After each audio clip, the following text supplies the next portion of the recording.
dan CC kepada DPR. Sudah ada diskusi awal, nanti kita lihat seperti apa yang bisa kita lakukan sebagai sebuah negara. It's a little bit of a challenge when something like that happens, but I'm in good spirits today, and it's going well.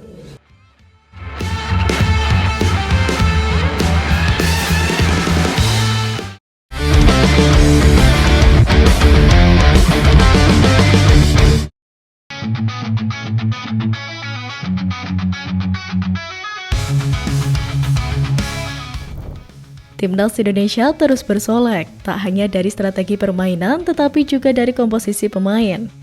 PSSI kembali membuat gebrakan dengan rencana penambahan pemain naturalisasi.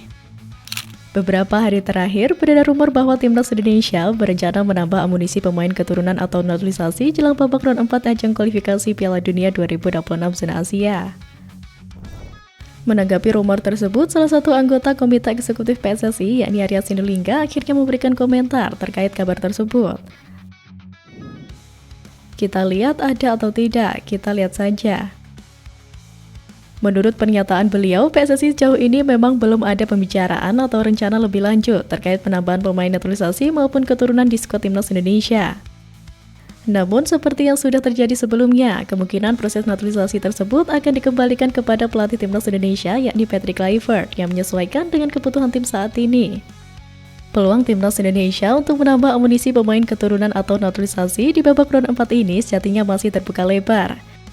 Pasalnya, sejak mengikuti babak kualifikasi Piala Dunia 2026 dari round 1, Timnas Indonesia selalu menambah banyak pemain-pemain naturalisasi atau keturunan baru. Meski belum ada keputusan resmi, tapi kini sejumlah nama pemain keturunan yang berpotensi dinaturalisasi sudah mulai mencuat ke permukaan. Setidaknya ada 4 pemain yang disebut-sebut masuk radar PSSI dan pelatih Patrick Kluivert. Siapa saja mereka dan siapa yang akan lebih dulu dinaturalisasi? Pemain keturunan pertama yang diprediksi akan lebih dulu dinaturalisasi untuk ronde keempat adalah Miliano Jonathans dari FC Utrecht. Secara kualitas, Jonathan punya catatan apik dengan mencatat 11 gol dan 4 assist dari 31 penampilan. Kedua, Lauren Ulrich merupakan gelandang muda milik klub Bundesliga Stuttgart yang punya darah keturunan Surabaya dari kakek neneknya.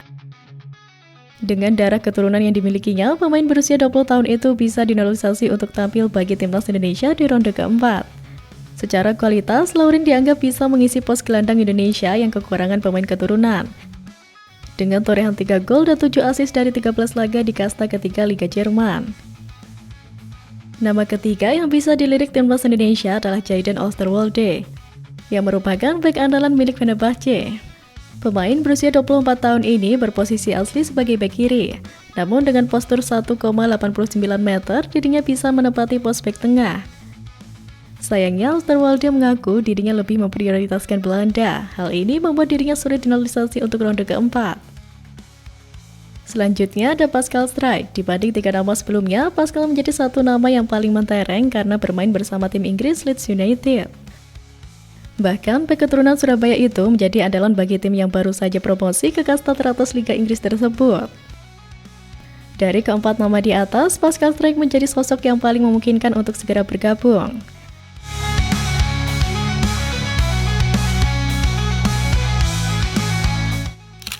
Selain itu, Erick Thohir juga memastikan bahwa proses naturalisasi untuk satu nama penting lainnya, Jairo Riedewald, sedang berlangsung. Erick mengatakan saat ini proses naturalisasi Jairo dalam tahap penjajakan yang positif. Saya rasa pelatih Patrick Kluivert tidak bicara soal jumlah kemarin, tapi yang disampaikan bahwa salah satu pemain ketika diumumkan Coach Patrick bergabung, salah satu yang merespon yaitu Jairo Riedewald, tetapi kan masih proses. Erick menegaskan bahwa saat ini sejumlah pemain naturalisasi masih menjalani setiap tahapan administrasi. Oleh sebab itu, ia meminta kepada publik untuk tetap bersabar menunggu semua proses yang sedang diselesaikan. Erick yakin Kementerian Pemuda dan Olahraga, Kementerian Hukum dan Hak Asasi Manusia, DPR hingga Presiden Prabowo mendukung setiap langkah yang tengah ditempuh oleh PSSI terkait pemain naturalisasi. Patrick Kluivert mengatakan cara personal sudah berbicara dengan Jairo Riedewald. Ia ingin mantan pemain Crystal Palace itu menjadi bagian dari skuad Garuda. I can say one name perhaps, it's Jairo Riedewald. Speaking with him and we're trying to get him naturalized as soon as possible.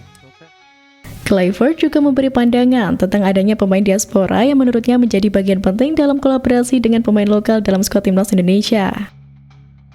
Dan kini kabar gembira mengenai proses naturalisasi salah satu pemain yakni Mauro Zylstra yang terus berjalan dan mendekati selesai.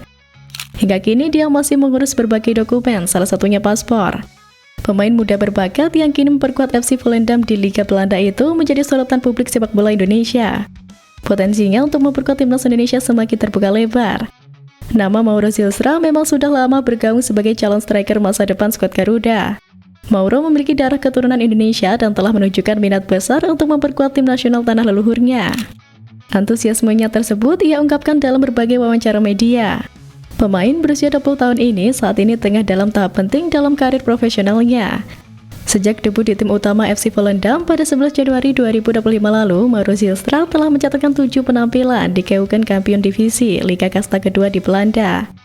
Penampilannya dinilai cukup menjanjikan hingga klub tersebut resmi mengontraknya secara profesional hingga tahun 2027.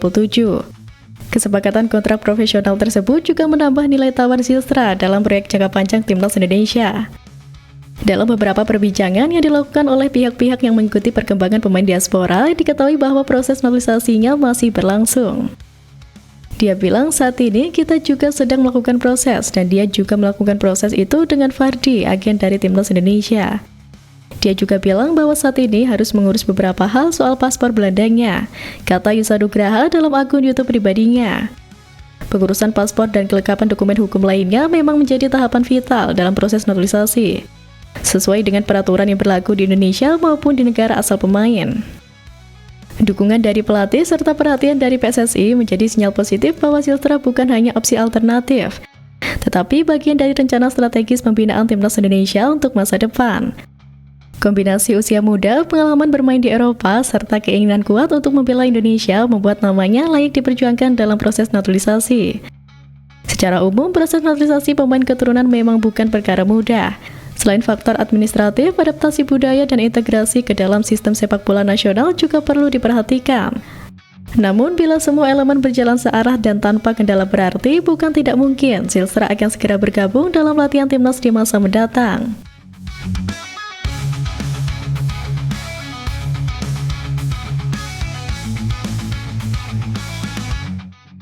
Di sisi lain, dari ranah regional, Qatar meminta bantuan AFC untuk jadi tuan rumah di babak keempat. Hal itu dikarenakan karena mereka punya rekor tandang atau away yang buruk. Buktinya, dari 5 pertandingan tandang di babak ketiga kualifikasi Piala Dunia 2026, Qatar hanya mengumpulkan 1 poin saja. Detailnya, Qatar sama sekali gagal meraih kemenangan dan hanya sekali imbang. Qatar mengalami 4 kekalahan ketika bertandang ke markas lawannya. Selisih golnya juga dibilang jelek karena hanya bisa mencetak 4 gol dan kebobolan 17 kali. Rekor tersebut berbanding terbalik ketika Qatar melakoni laga kandang. Pasalnya, The Maroons bisa meraih 12 poin dari laga kandang di babak ketiga kualifikasi Piala Dunia 2026. Namun, apakah keinginan Qatar untuk bisa memuluskan langkah mereka lolos ke Piala Dunia akan dikabulkan oleh AFC? Kemungkinan itu masih menjadi perdebatan. AFC hingga saat ini masih bungkam, apalagi ditambah dengan konflik Timur Tengah yang juga menyasar Qatar. Seperti diketahui, rudal Iran mampir ke pangkalan militer yang ada di Qatar dan membuat keamanan negara menjadi tidak stabil. Seharusnya, AFC membatalkan Qatar sebagai tuan rumah untuk menjaga keamanan para peserta di round 4.